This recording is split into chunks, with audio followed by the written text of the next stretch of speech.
Time for another midnight anecdotal. So some of you might know the past 2, 3, 4, 5, some odd days. The Game Developers Conference (GDC) has been going on down in, I should say up actually in San Francisco. It's stuff. There's announcements about things, and only a few really have caught my attention, to be quite honest. Personally, I'm not that into the whole Metal Gear thing, so I guess Kojima was talking today and something about a new Metal Gear, but for fuck's sake, who didn't expect that? I mean, did anyone really think the fourth one was going to be the end?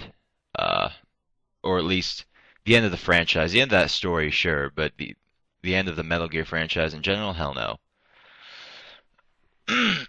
Anyways, one of the big announcements, um, I think in like the first day of GDC, was a game streaming service called OnLive that apparently has been in development for about 7 years. The technology has, and how this works, the concept behind it basically is, let's say you're like me and you have a crappy $700 laptop that can't even like run Doom 3, which isn't that technically impressive by any standard these days.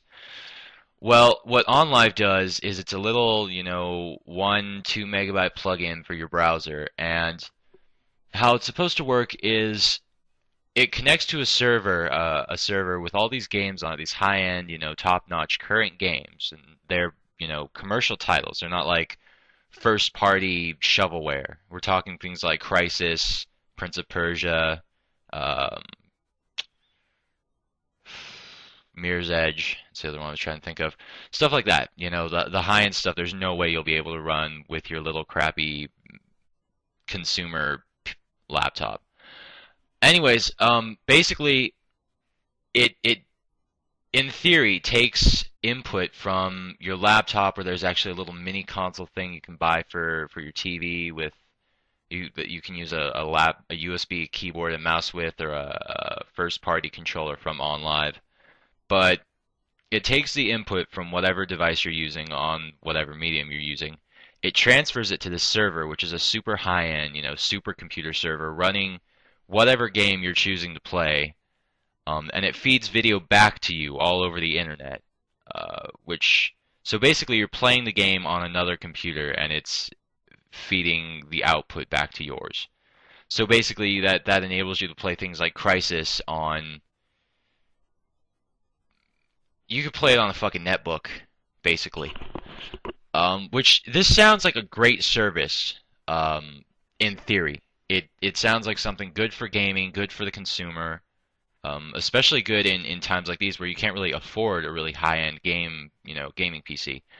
But a lot of things sound good in theory. I was sent into a tizzy of excitement when I heard about it because, as I mentioned, I have a crappy $700 laptop that can't do shit.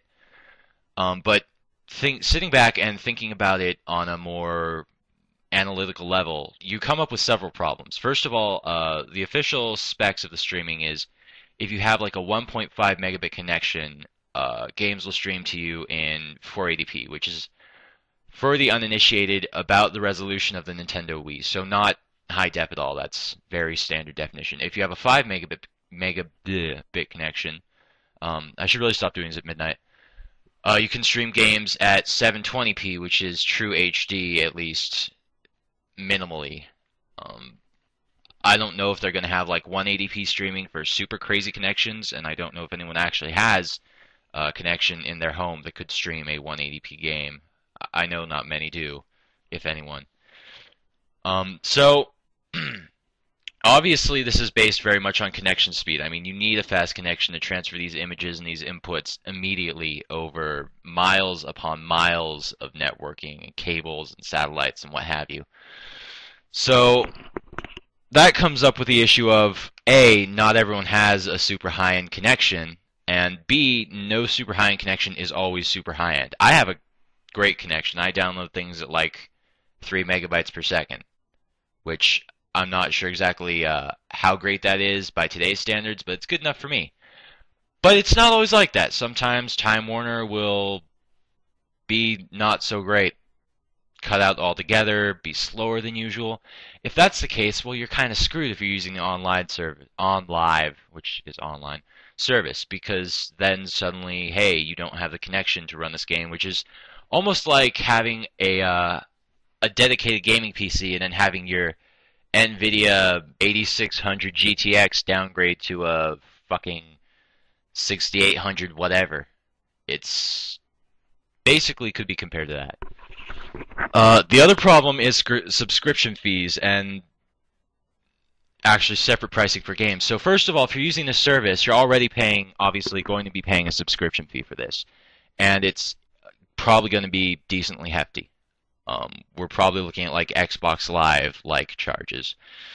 And then you're paying even more money to buy or rent these games individually. So that can come out to be pretty costly.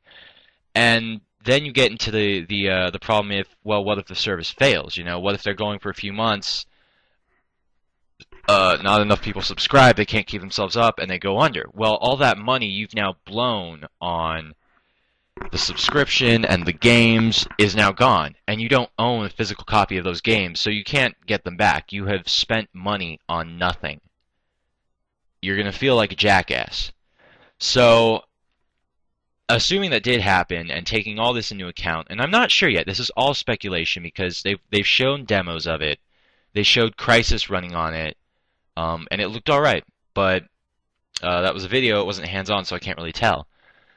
But hypothetically, if these issues do turn out to be a problem, it would probably actually be a better investment just to buy, you know, blow a grand on a good gaming PC that'll keep you going for a while, and, you know, 50, 60 bucks a pop on physical copies of the games, or digital if it's Steam. Even then, you still have a, you know, a tangible copy on your hard drive that you can install over and over, as opposed to paying for something that you don't even physically possess.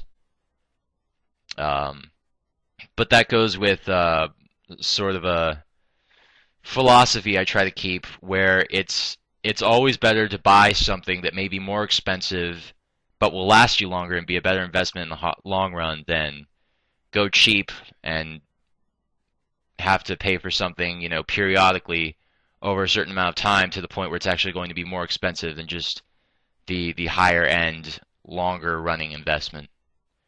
I could have said that better, but again, it's midnight. So we'll see where this OnLive service goes. I'm skeptical, as I'm sure you could tell, but they're opening a beta up sometime soon. OnLive.com, go sign up. I'm gonna be jumping on board, so because I'm willing to give it a try. You know, I'm not gonna overtly bash this and say it sucks without at least giving it a fair shake. So I'll try that out, and who knows? Maybe I'll eat my words. Maybe I won't. We'll see.